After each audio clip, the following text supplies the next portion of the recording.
I'm Drew Coles. I'm Erin Coles. And this is Met Player Monday. Today we're starting a series within a series. We're talking about how we're continuing to make musical memories during the time of COVID-19. And we're going to start with first dances. Thus far, in every wedding we've played this year, each couple's first dance has shared a couple of key elements. After the couple enters the ballroom or outdoor dancing area, depending on which state we're in and which phase of reopening the venue is in, they head towards the center of the dance floor and start dancing, surrounded by their family and friends. In some venues, this takes a little bit of extra facilitation because the seating area where the guests will be right before the start of the first dance is really spread out, and rightfully so. Because we've seen this a number of ways, we can attest that it's always worth it to give your guests sight lines of your first dance. So whether that means that the tables are close enough to each other and the dance floor is in the center so everything can be seen, or that your band, DJ, entertainment provider, or wedding planner asks guests to move towards the dance floor for the entrance and special dance, know that people will want to see and capture this very special moment. You may feel the urge to write off certain parts of what you had imagined in your special day.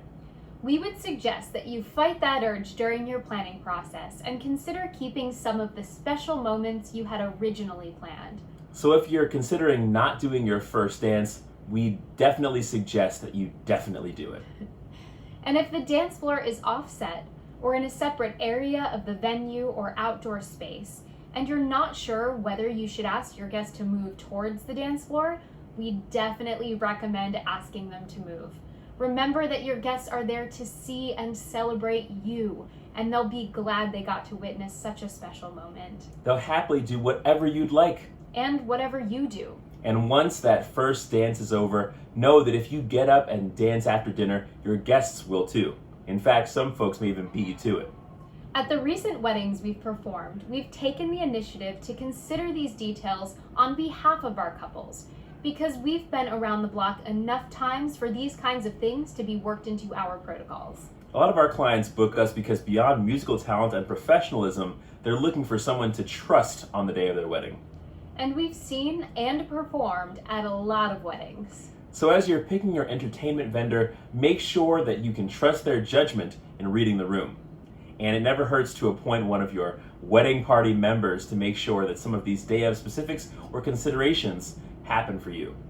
Again, our bands are sent out with a special band coordinator who, even though their primary role is to be a musical liaison between the band, the venue, and other vendors, will watch out for things like the flow of the night and the vibe of the celebration. We hope this has been helpful, and remember, we're always here in case you have questions or simply want to run something by us. At the end of the day, we're here to support you in making musical memories. Good, right? Yeah, that felt better. Great.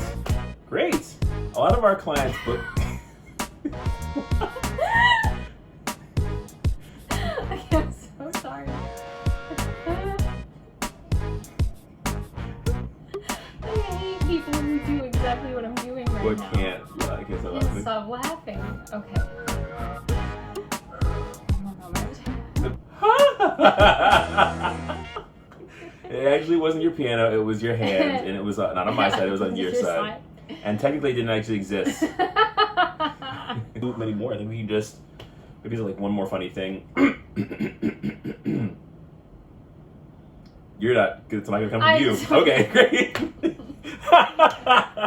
We need one more thing. Maybe if I stand really still, he won't notice and then he'll leave. It's you playing statue. Oh, yeah. You're doing a good job. Because we've been around the block enough times. Those moments where you're like, I can't get this thing to work, and I was like, is the volume up? And you're like, leave, please. Please leave. Oh yeah, that was so dumb. I tried like 15 different ways and just didn't think to turn the volume up on my phone. I like how, in order to be a convincing statue, you have to pick a hard thing. You're just like... You do. You do. You can't just sit here. No statue just sits there. They're in the middle of some amazing movement. Like...